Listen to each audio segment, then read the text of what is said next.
Good evening. Money, money, money. Space, space, space. Oh, do we have a lot for you tonight? A Colorado space startup just nailed $650 million. We'll tell you who that is. A company called Skyroot. I've sort of heard of them. Raised $60 million just now, and they did a bunch before, but they now have a 1.1 billion valuation, which is like wild. A company called Overview Energy just won an Air Force contract to supply, ready for it, space-based solar power for their bases. Astranis secures $450 million in equity and debt to expand their production. Scout Space raises $18 million for orbital tracking technology.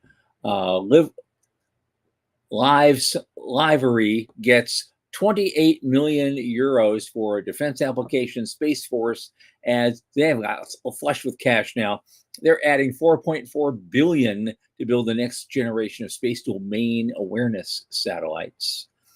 Former NASA boss Jim Bridenstine has a new job. What do you hear what it is?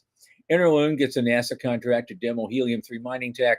And here's something for the math geeks. Someone figured out a faster path to Mars. The bad news is we need to build a slightly faster ship to achieve it.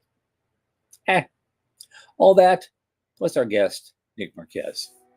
From the news desk at the Center for Space Commerce and Finance, my name is Thomas Andrew Olson, and this is The Unknown Quantity.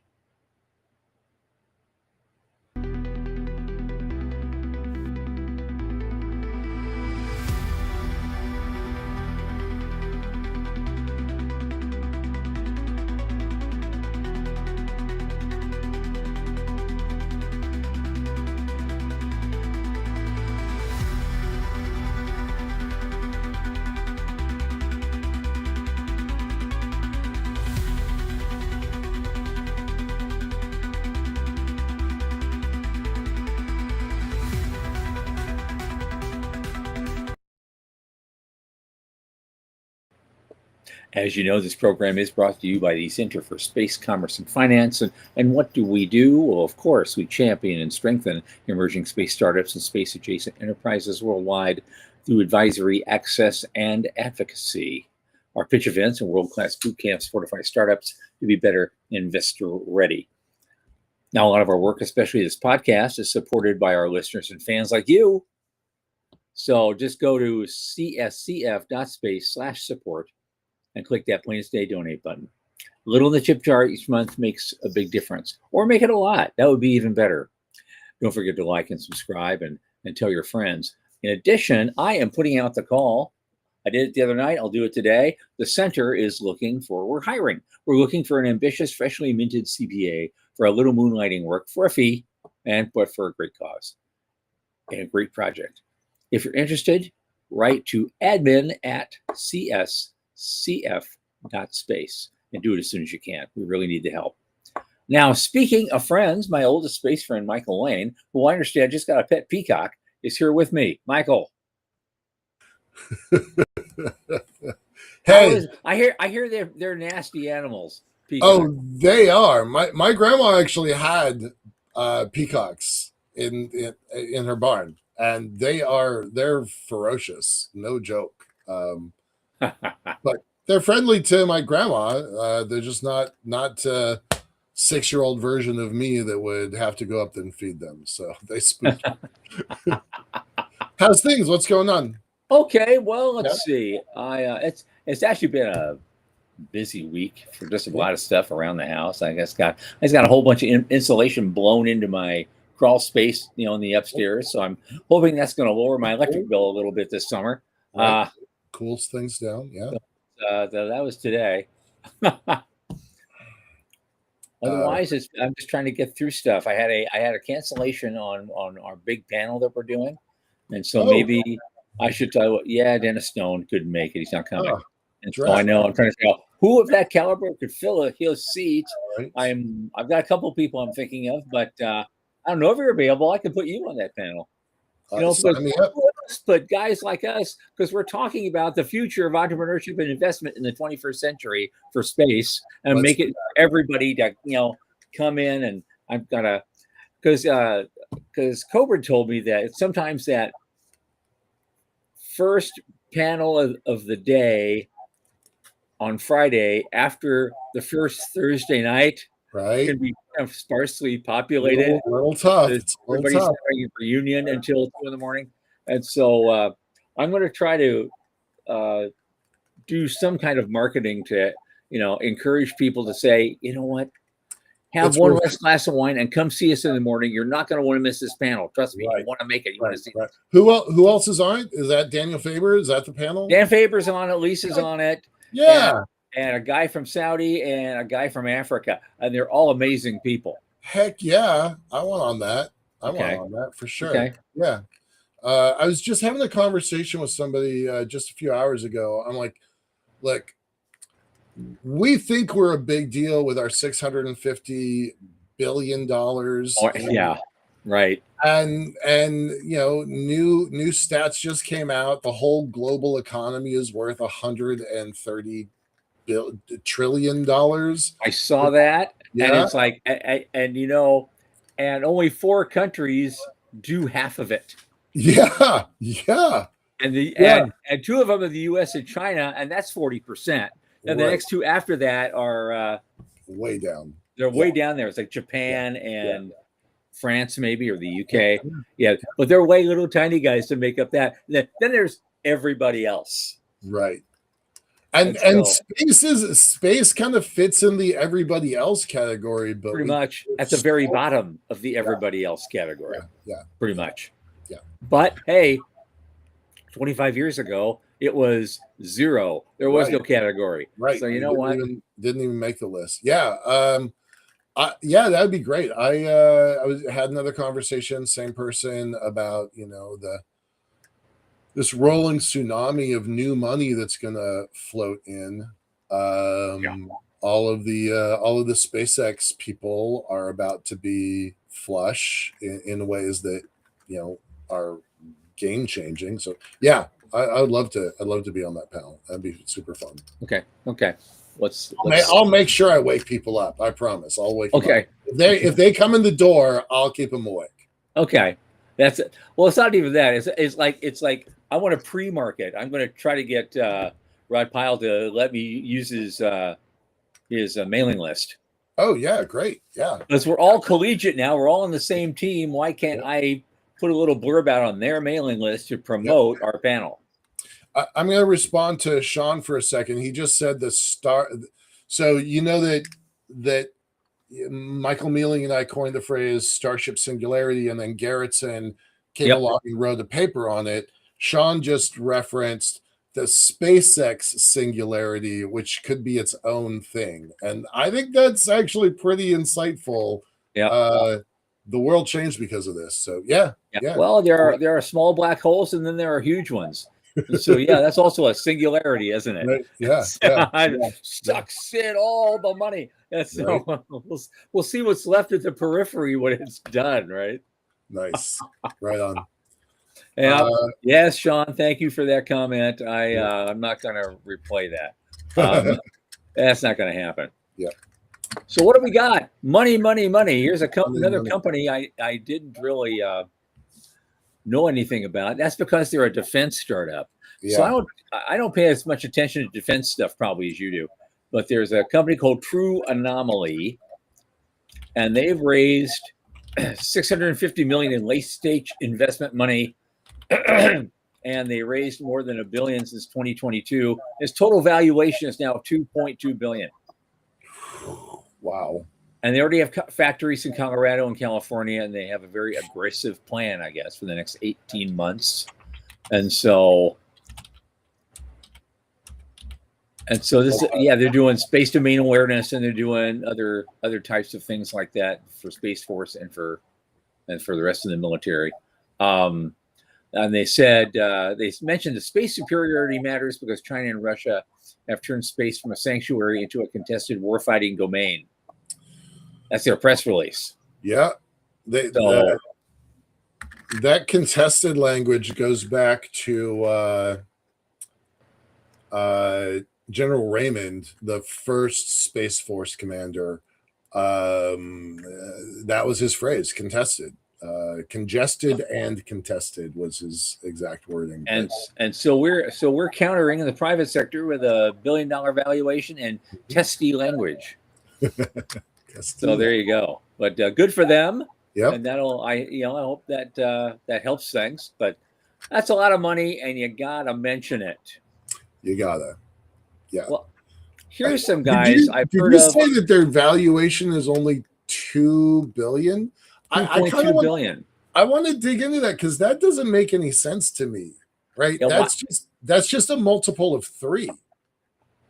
It's even less than that because they raised since they started in 2022, they've raised $1 billion. Right. I don't know how you another $650 million, and their valuation is $2.2 billion. It should be higher than that. Triple that. Right? Yeah. I've got a philosophy here at LiftPort. It's like decacorn or nothing. Like we have to raise $350 million. Yep. If we only are valued at $1 billion, we have failed. Like our investors will not support that valuation. So it's got to be decacorn or nothing. And so I don't understand how a company can go from 2022, just 4 years ago, raise that much money and still only be valued that low. That's inconsistent with the market. I don't understand. Yes, but Michael, you wish you were them right now. I do, for sure I do. I'd be building an elevator on the moon, so different. Yep. But that's a good question, Sean. How much did they give up for that valuation? It's got to be a lot. Yeah, I don't understand, and it's inconsistent with the rest of the industry. You know what though? But it's a customer that basically has like one customer. Yeah, good point on that for sure. And so this is not a consumer product company. They're not making electronics or microchips. They can sell to anybody. They're making something for a specific customer, and probably a lot of it's classified. Move to the next article though, because it kind of just proves the point I was just describing. Absolutely. Here's a company I really haven't heard much about either, but Skyroot Aerospace just raised $60 million at a $1.1 billion valuation, right ahead of launch. And they're based out of India and in Hyderabad. And so that pushed their vehicle into unicorn area. Mm-hmm. And so the round was led by GIC, which is the Singapore state-owned sovereign wealth fund. I didn't know that one. All right. And Sherpalo Ventures, the firm run by an early Google investor, Ram Shriram, and a Silicon Valley guy. So, and he will join the board. So that's kind of interesting. They raise that kind of money, then have that valuation so huge. Yeah. Or opposite.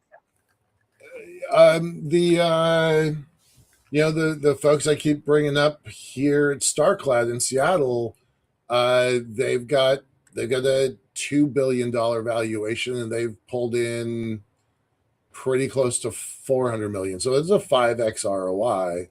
Right. Yeah, I don't know. It's just it's curious. It's curious. Good for them. Good for Skyroot. I don't know anything at all about this group. And here's something came in. It's gonna help the guys doing space solar.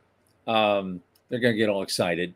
But an outfit called Overview Energy won an Air Force contract to study space-based solar power for military bases. Okay, so I know a lot about this, and I don't want to take all the time, but this is a topic of mine. Okay, so cool. Overview Energy, their secret sauce is a guy named Dr. Paul Jaffe. Jaffe has been doing this for at least 15 years that I'm aware of. Okay. Started out under the Naval Research Lab, went to DARPA, left DARPA recently, officially retired from government service, and took a role at Overview. So he has been in this field for a long time. He's friends with folks like Pete Gerritsen and Coyote Smith, and those two were kind of the pioneers who wrote the research book for the Air Force back in 2006, maybe. It might be all the way back 20 years ago. So it totally, and this also is the same group that a week and a half ago got a contract with Meta, with Facebook, to build their data, to power their data centers from the sky. So Overview Energy is on having a good year this year, right? Good. Between Jaffe and Meta and now Air Force contract, they're having a good year. Absolutely. Yeah, they emerged from stealth only in this last December. And so that's but they're aiming to collect solar power in GEO, the old-fashioned plan, and deliver it to solar panels on Earth. Right. So, and they will continue that way. They will continue to allow solar panels to continue to produce power at night. Love it. Yeah. It. But they don't mention money, so I don't know what the contract is for. But yeah, no mention of money. And that's okay. An Air Force study contract isn't that big, typically, so I wouldn't expect it to be very large. Sure. Okay. Next up, another company called Astranis. Another money day, guys. It's $1.5 billion day today so far. They secured $450 million in equity and debt to expand their small GEO satellite production. And it said and here we go. This is what it's for. They're positioning themselves for growing U.S. military demand. That's why these are companies we don't always hear a lot about but Golden Dome changed everything. It did. And all of a sudden, everyone's coming out of the woodwork and they're winning. Yeah. And they're winning. This is not just, people going nuts like back in the day when we had all sorts of companies chasing, they were out there chasing nothing. One of our stories today, any one of them, pick one, 50 million, 400 million, 600, any one of those would have been the story of the year 10 years ago, 15 years ago. Yeah, absolutely. And now it's just, we're having $1 billion day today. Okay. That's okay. Next. Right. Even last year, like we're only a little over 100 shows into this series.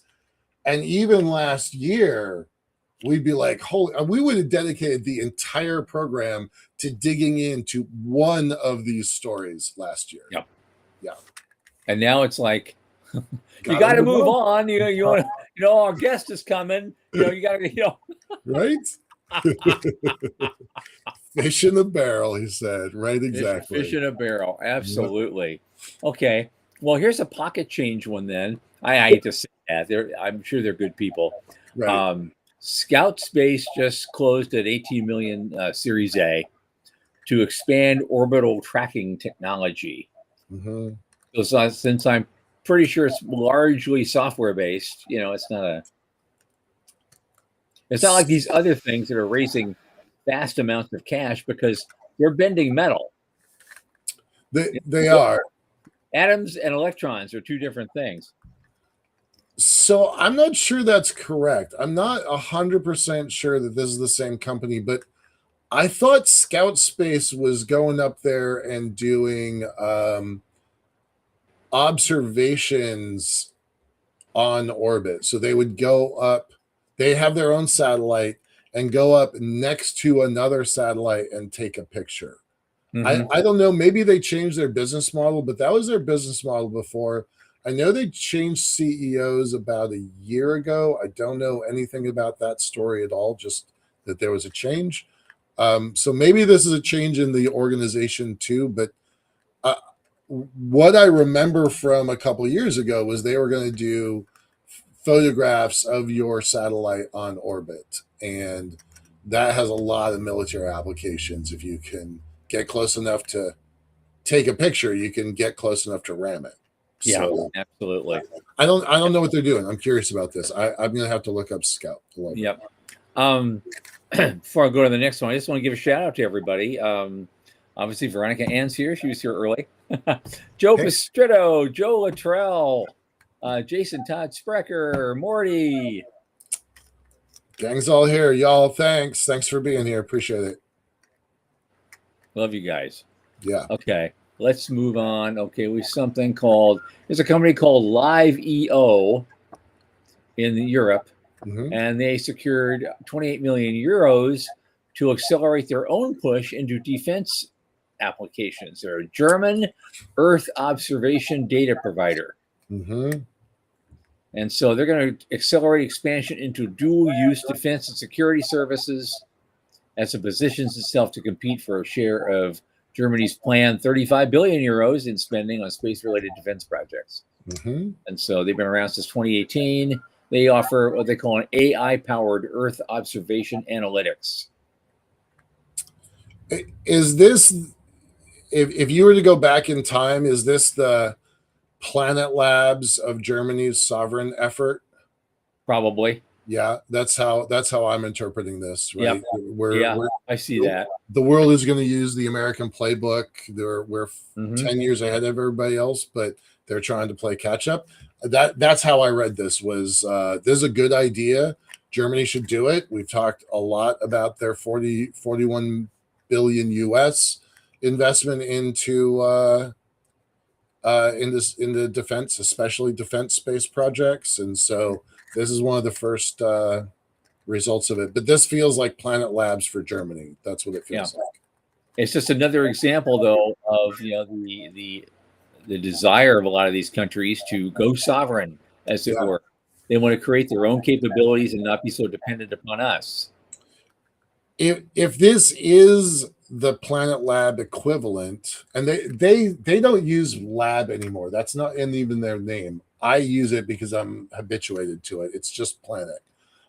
If this is the German sovereign version, does that bode bad things for Planet? Because I'm sure Planet has a contract with DLR or whatever their apparatus is. I mean, I'm just guessing that, but yeah, I wonder how that sovereignty push is going to affect the positioning for our American companies that already have a role overseas.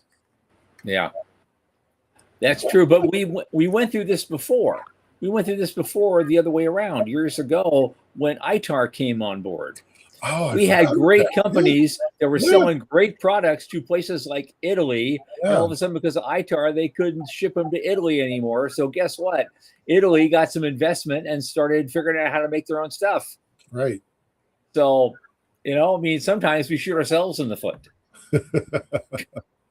Right. Yeah. I forgot about that. That's good. I like that link. Yeah. Okay. What else we got? What else we got? Okay, here we go. Here we go. Okay. Okay, now, of course, with the Golden Dome and everything else that's going on, Space Force is now flush with cash. Yeah. And so they invented a whole contracting vehicle they call RGXX, and they're going to add $4.4 billion to it.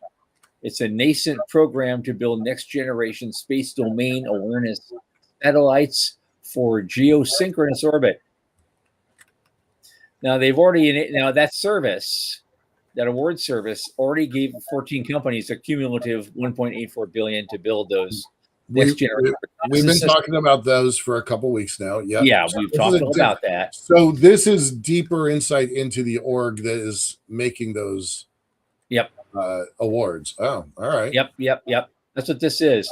And they're saying they're going to award, the Space System Command is going to award a contract modification to the 14 vendors that would increase the total ceiling to 6.2 billion. And so that's news. Yeah, that's news. And it's all to address the escalating threat environment, like those couple of those other guys earlier tonight. So here we go. And then they, of course, they name all the vendors again. We know who those people are. And they're not startups. Intuitive Machines is not a startup. L3 Harris, Lockheed Martin, right. Northrop. Some of the usual suspects, but you also got Redwire, Sierra, and True Anomaly. So there you go. Now here's the thing. This is what I thought. Remember just a little bit ago, Jim Bridenstine used to be NASA chief a long time ago. Yep. And then he was basically, I think he was a shill for, oh God, who is it? the redheaded stepchild of Boeing and Lockheed. Was it Lockheed? No, it was their redheaded stepchild. Oh, ULA, right? Sure. ULA. Yeah. ULA. It was them. And he was shilling for them for a while. He's like, being a lobbyist basically. Mhm. Well, guess what? He got a new job. Right. He got a new job, and he's joined Quantum Space as their next CEO. I wonder how he's going to do now. I went on record when Bridenstine was first announced, not even selected. I'm like, this is terrible, right? I was all in the blue camp, and like, this is a terrible thing. And then, holy cow, did I switch gears on that? Like, once I saw him in action, once he was actually in the role, I'm like, this guy's amazing. Totally converted to him. Love that.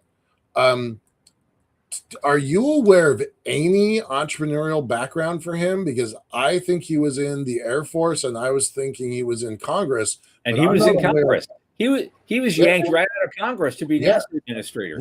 Yeah. I don't know if he's got any entrepreneurial chops at all. I don't think so. But then, hey, 50 years ago, Frank Borman was the head of Eastern Airlines. Right. You know what? Yeah, going around the moon in 68, that qualified him. Yeah, let's bring him on there. Okay. And so we're getting yelled at by Sean. So I could do two more, but I think I'll just do the one. And it's a quick one. I think we've talked about Interloon a lot. But they just announced today that they won a NASA contract to actually demo their helium-3 moon mining tech. And so it was a $6.9 million deal. And they just want to show everybody how it works. Love it. And that was that. Yeah, there's a whole thing about this guy. The last thing I had about some guy that figured out a faster way to Mars with it's a weird kind of where they started really tracking the orbits of asteroids, and turns out there's this kind of they're cutting across in a way that we didn't see before, in when they're moving within the solar system. And he traced that down and goes, I was not looking for this, and so it was like, this will get us to Mars faster, but to take advantage of that, we need to increase our speed. We need to have a craft that'll go about 35,000 miles an hour or something, and so we have to go a little faster. But then all of a sudden, using those new trajectories, you could do a round trip to Mars with landing and coming back in 156 days. Whoa! Yeah. Whoa. We just need something a little faster to do it in. Not much faster. I thought this was going to be a punchline. I thought you were going to say you could get to Mars faster if you go faster. I thought you were leading up to a punchline. Well, that's kind of what he's saying, but he's saying it using math. Yes. Okay. Math and physics. And so and the extra speed boost is really not that much in the grand scheme of things. Right. And so it's just like the next iteration of maybe a nuclear powered rocket would do it easily. And so it's just, we got to work on that. All right. That's cool. No, I didn't see that. I thought it was a punchline. I ignored this article. Okay. Cool. Okay. Are we ready for our guest? Yeah, let's do it. Right. Okay. Let's do that because we had it was a lot of money stuff. And that's why I thought to bring a money guy in tonight. And he's with us for the first time. His name is Nick Marquez. He's an associate with the Cadenwood Group in Victoria, British Columbia. He's joining us for the first time, giving us his own perspective of what he sees in the industry and investment. So, Nick, come on in. Welcome. Hi, everyone. Hey. How's things? Good, thanks. Thank you. Good. Yeah. Good. Where are you guys based? We are, I'm in Central Florida. The producer Sean is in Central Florida. Michael's all the way out in Seattle. Yeah. So awesome. Yeah. Just he's across closer to you. Straight here. Yeah. Where are you? I'm in Victoria right now. Oh yeah, love it. Yeah. I lived in Canada twice. I lived in Montreal for a year, and then also in Vancouver for a year. I've only gone up to Victoria one time, like 25 years ago. I have fond memories, but it's great. Oh yeah. Yeah. Everybody that goes to Victoria has fond memories of it. I do too, and Yeah, it was like yeah. long before you went. Yeah. And so I Yeah. had the greatest time. Yeah. So, but somehow I never got back. Yeah. What is it about Victoria? I just never got back. Okay. And so you're in the investment management game here. You with this company. I guess you just started with them recently. Yes, I started my internship in September. Finished it successfully in March. So now I'm an Okay. associate with Caden Group. Yeah. Cool. Yeah. Give us Yeah. a little bit of background, a little bit of your origin story, and then why are you interested in space? Because your industry doesn't usually pay a lot of attention to our industry. Not yet. I would, I would say otherwise, based on what I've noticed in the trend in the past year. My background is in computer engineering. I'm also a lab tech, and I pivoted into finance recently. Just given the interest in technology and the ability to work with AI and other tools to implement it into the finance world. There's a big demand for that, and not a lot of people that are tech savvy enough to work with these tools. So I saw the demand in that, and then I started implementing that into what I do. And also, Cadenwood implements AI tools, their own proprietary systems to work in the company as well. So that was basically it. It was kind of like a tech background. And as the advent of AI started growing, we saw that there was a demand for it in the finance world, and we decided to just dive in. Neat, great. What do you like about space as an investment or as personal stuff? Space is it's really exciting. I mean, since I was a kid, I was kind of I was a space guy. I wanted to be an astronaut. One of the reasons why I got into technology was because I was, the kind of guy that was born too early to be out there, exploring. So it was kind of like a dream for me to get out there. And I mean, imagine me. in any. Mm-hmm. Imagine me. Yeah, I said the Right. same thing when I was Right. like, 10, even 20 years old. Yeah, I probably was born too soon to do certain things. I would love, Yeah. actually, I would love to be your age right now. Right. At this time in history. Yeah. I would love I it. was just thinking Go for that it. exact thing. Like, And you're so, in the right spot. you're not too old for anything. You could be walking on the moon 10 years from now. Who Right. knows? We'll And see. That'll probably be really nice. Go to Dr. Plata's inflatable habitat there. Because Right. I'm going to be there. I'm going. Yeah. So there you go. Yeah, absolutely. But you've been watching the industry for a little bit, even whether you work, in the finance side or not. So you've been watching the industry for a while, and you've probably been seeing all these IPOs that are in the pipeline, and you've been seeing, a lot of the other money. This today's particular show is kind of interesting because all we talked about was money deals happening this week. That doesn't happen every week, but it's every once in a while it's like, we have Yep. a $1.5 billion day, and it's like, oh, okay, what excites you about all this, and what scares the crap out of you? Okay, so what I've seen so far, just a little bit of a background on the firm and what we do.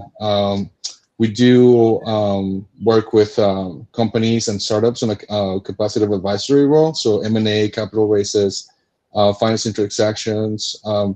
We have currently $13 billion in transactions, and we recently secured a $1 billion binding term sheet. And our advisory board has over $1 trillion in combined experience in transactions.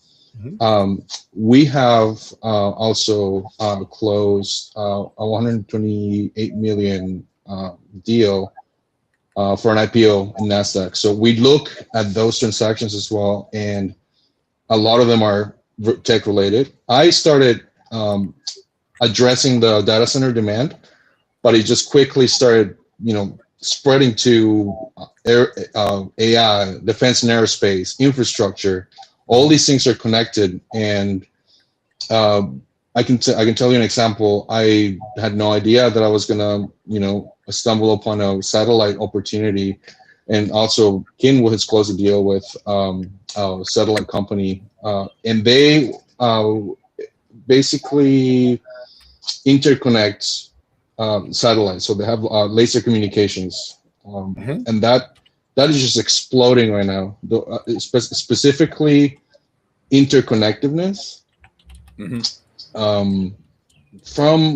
From a ground perspective, better fiber optics, faster data transfers, but also up there in space is a really big demand for sure.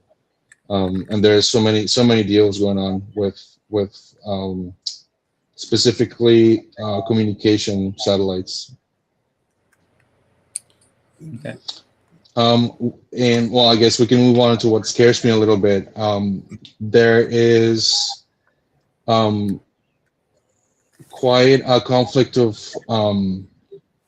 I would say, interest between there. I feel like there's two divisions of data here, of how people want to approach data. There's some people that want to approach data into everything is connected. Everything, you can seamlessly move data across devices, and now there's another party, and they also have gotten a lot of funding too, that advocates for data sovereignty. So I've seen companies, for example, that you can have your own data center at home and you can store it there. You can, and it's kind of like their philosophy is we don't want big companies to have your data. We want to give you the power back. And so I feel like that conflict might, slow down a little bit the process of advancing the technology towards launching better rockets and having better interconnected satellites, even launching maybe data centers in space. That's kind of like the rift. There's a rift opening out there. Yeah, it's a changing environment constantly right now. Buckets and buckets, boxcars full of money is starting to move towards infrastructure in space, specifically data centers. We've actually pushed back on that a little bit on this show. Like, there's some stuff that doesn't make a lot of sense to us yet, but there's no denying that there's a lot of money moving that direction. You guys focus on, do you guys focus more on the M&A side of the transactions, or more on the funding from high net worth people? Like, where does your capital come from and how do you deploy it? So we have over 3,000 investors in our Rolodex. These are private family offices, private equity, private credits, VCs, other strategics, larger institutional investors as well. The capital basically, we M&A I really haven't worked with, and I don't have the data on that, but okay.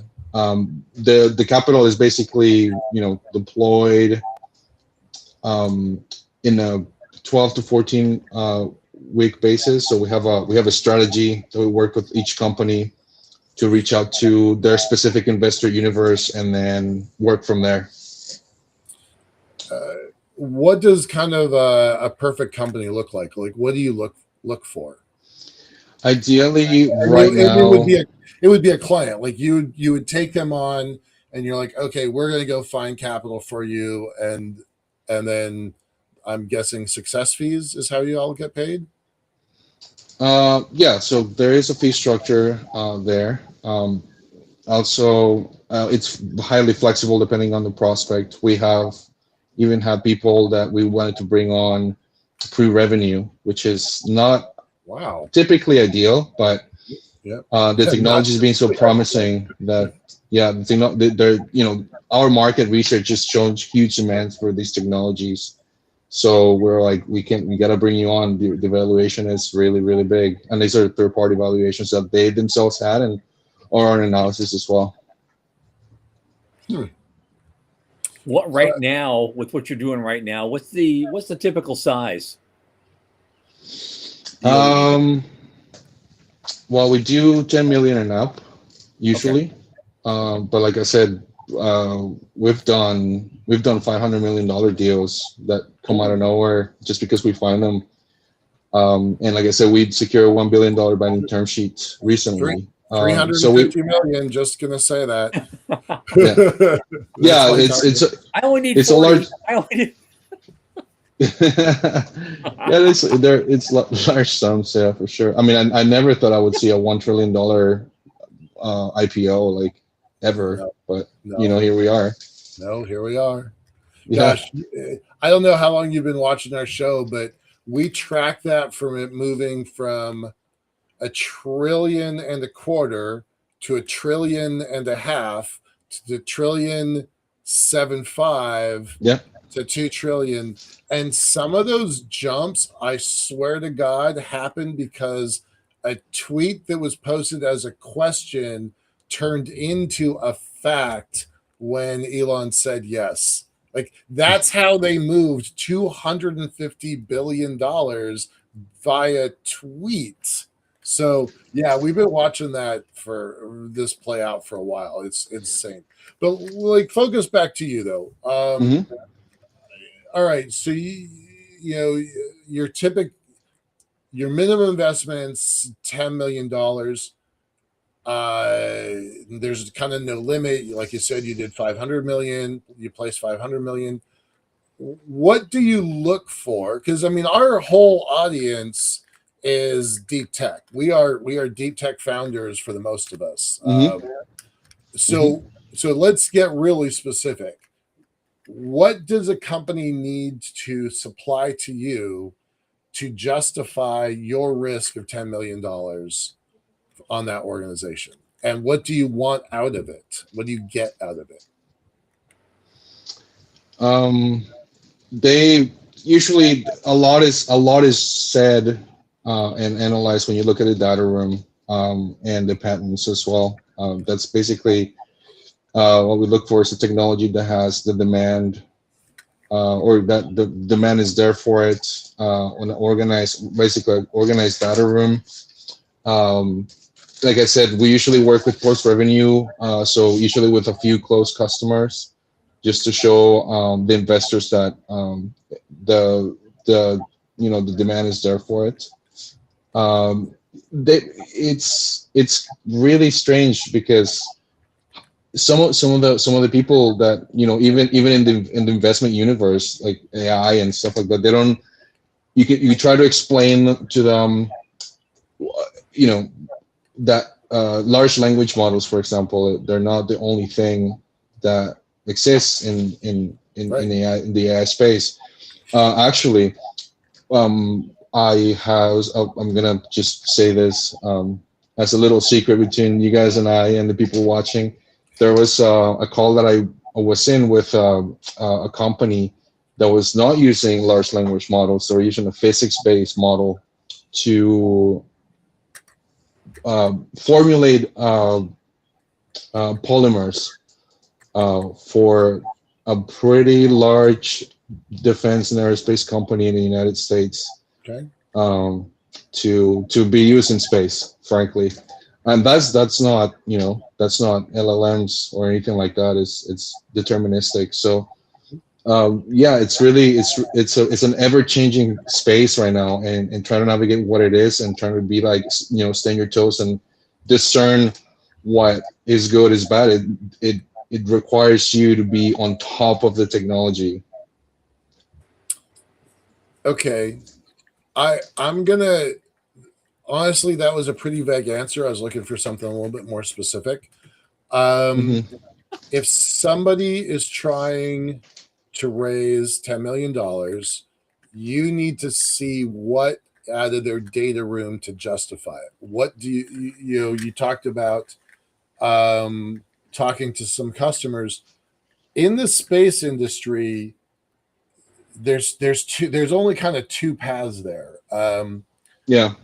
You get letters of intent, which I have said publicly many times. Often those border on fraud because a company that's super, super small making a very big promise to another company that's super, super small making another big promise. So $1 million company making $1 billion promises. That's very common in this industry. And the VCs really kind of forced that model on these small companies. So they want that kind of letter of intent model, and it's often fictional.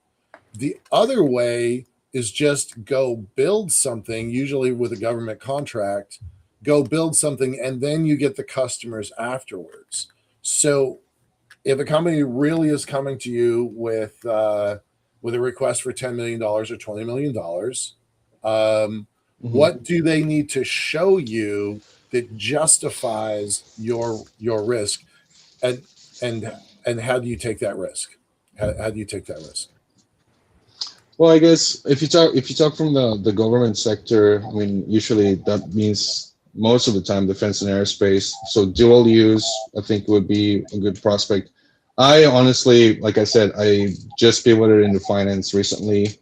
I leave that stuff to my managing directors and the board of advisors for now, but I do, like, basically what I was brought on is to basically sift to what the technologies that exist out there are not viable, or they are. There are a lot of pitch decks right there that you could look at them and say, yeah, I mean, it's everyone wants to build a platform, an AI platform, that kind of stuff. You know what I mean?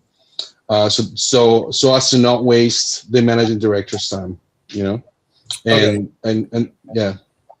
So your role is mostly vetting. Yours is a technical vetting.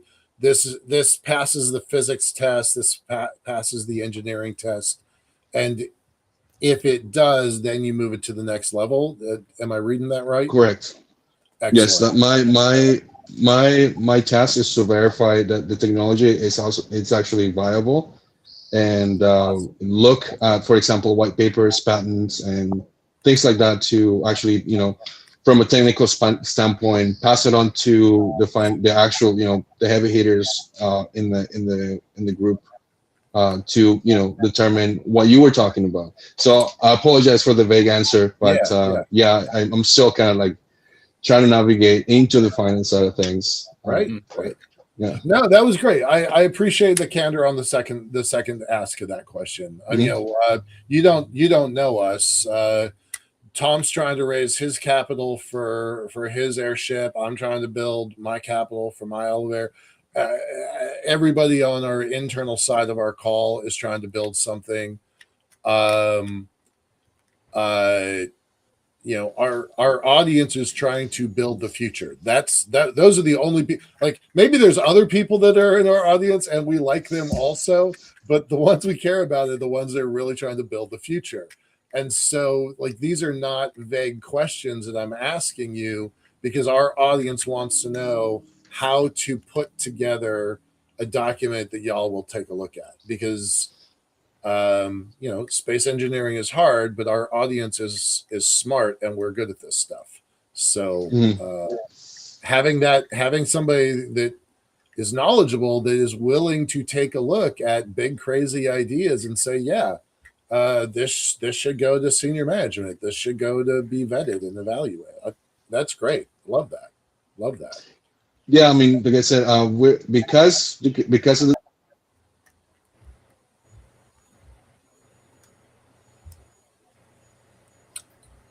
I've lost you, Nick. Say right off the bat. There he is. There we go. Nick, say again. You were about to answer and then you cut off. Just give me 1 second here. What I was about to say is I'm always hoping to take a look at the technology specific.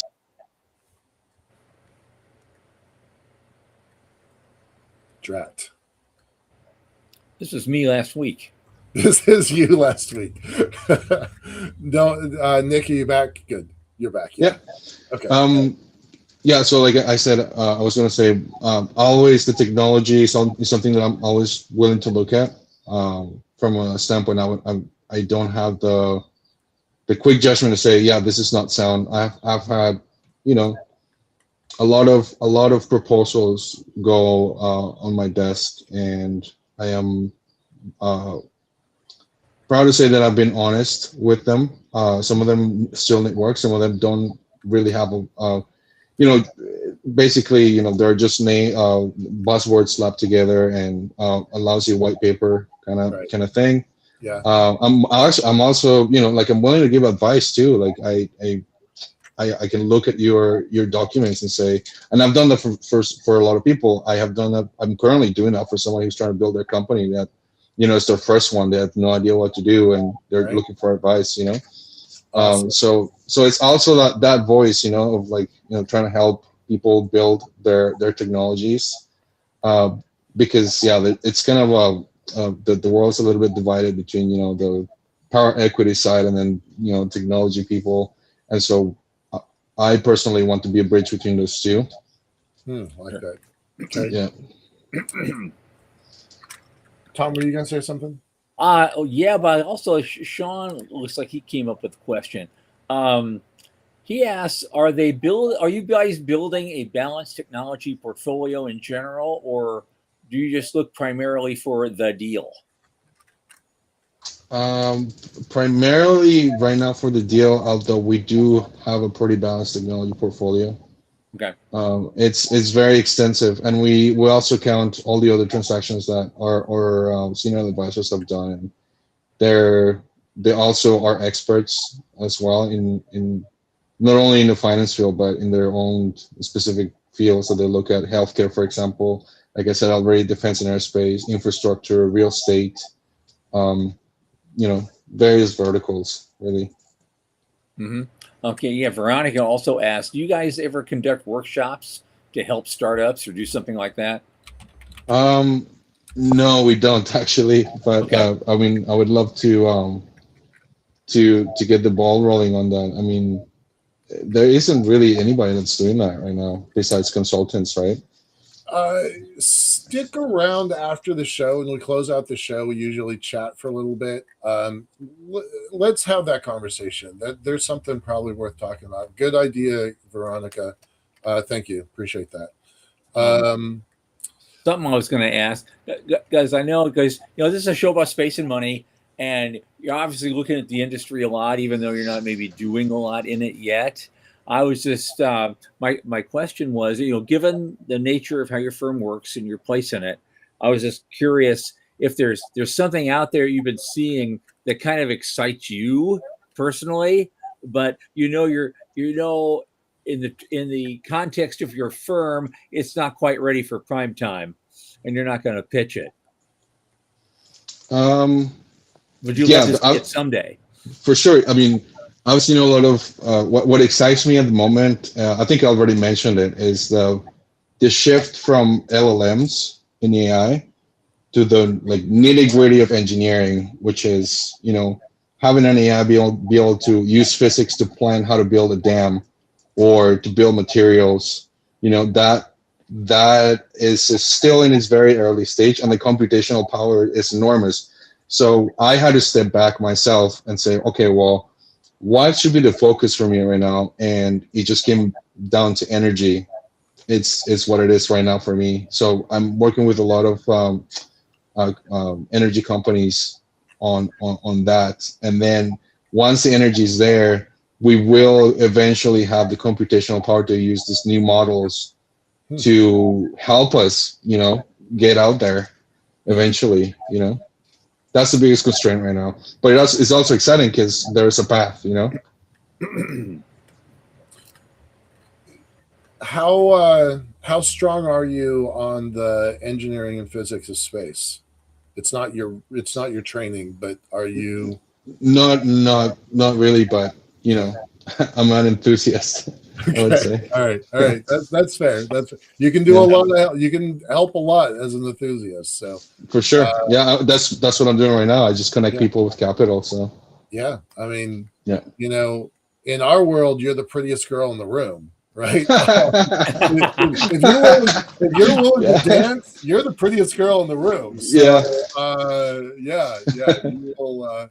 You should probably expect some messages from folks after this. Yeah, our industry chews up capital faster than you can imagine, right? Yes. It's bonkers. Hmm. We are a cash eating machine, this industry of ours, Hmm. and we're getting results. I mean, we are like Yeah. last quarter, 150 companies got funded, $3 billion moved into the industry, a billion a month, but the other side of that is it's a $650 billion industry now. And so investors are starting to see returns. SpaceX is going to create a tsunami of new money. And that this, if you thought the PayPal mafia was a big deal, the SpaceX mafia is going to change the world, like Yeah. unbelievably. So that's really good that you're in that position and you're willing to hear the next big crazy idea. That's pretty exciting. We only have 4 more minutes left. Hmm. What what would you what would be kind of an ideal pitch? Is my first question. My second question is, what does 5 years look like from now in space? What does 5 years look like from your perspective? And then last question, what does 25 years look like? Sure. Ideal pitch. Ideal pitch would be, a patented technology with a $10 million raise and up. Um, Usually comes from people in the industry that have been doing. For example, there's a guy that I know was working for IBM 30 years, just quit everything, and now he's doing technology stuff that excites him. I'm very excited to work with those people because they're just so knowledgeable. They're a mountain of knowledge, and so it's so nice to learn from them. I like working with people who are just building their company, just came out of engineering school, MIT or what have you. Mhm. So I think the ideal pitch comes from people that understand what the market needs and how the technology that they're devising applies to it, and having a clear vision into it. The rest is just numbers. It really just is. Like, if you have something that will help build a technology that betters humanity, the numbers are just going to come in. It's basically that. Like, you are an engineer, you solve the problem, and you understand the market signal. That's basically it. That's the pitch I want. Yeah. Where I see the world in 5 years in regards to space. There's a few hurdles there. Right now, I think we're in another cycle where we don't have enough power to engage in more investments. There's a lot of constraints, in material engineering, and traditional rocket engines are getting really old. Although AI is changing the game. For example, in printing rockets. I don't know if you guys have seen that or not, but it's there. So that's the early stages of AI actually getting their its hands-on technology related to aerospace. So I mean, in 5 years, people are gonna start talking about that, and people are gonna start saying, "Hey, like, LLMs are kind of a thing of the past, and the really hardcore technologies are coming in." So I think that's where we're gonna head. And in 25 years, I would say that's gonna be like maybe middle stage application of those things. So we're gonna see maybe some revolutionary materials come in, like very early, polymers, metals, alloys, stuff like that. Optimized electronics. I've seen tons of that. Increased bandwidth in communications. What else have I seen out there? Yeah, like energy optimization. I mean, we still haven't figured out batteries yet for electric vehicles. So I think that's maybe one of the things that we'll see get better. Nice. You know. Stick around after the show, please. Thank you. Okay. Okay. Nick Thanks. Marquez, thank you so much. An associate with Cadenwood Group in Victoria, BC. A lot of great insights, and I think you made a lot of new fans tonight. I hope we'll have you back again sometime soon Thank you. to talk about different issues of space and finance. Nick, thank you for being here, and we'll see you in a minute for the for the after show. Thanks, everyone. Okay, excellent program. On Monday, our guest will be Calvin England, co-founder of Dyson Laboratories, with a lot more on the challenges of orbital data centers, which he just discussed. 8 p.m. Eastern, as always, on Monday. For Michael Lane and Sean Key, I remain Thomas Andrew Olson. Keep watching the skies.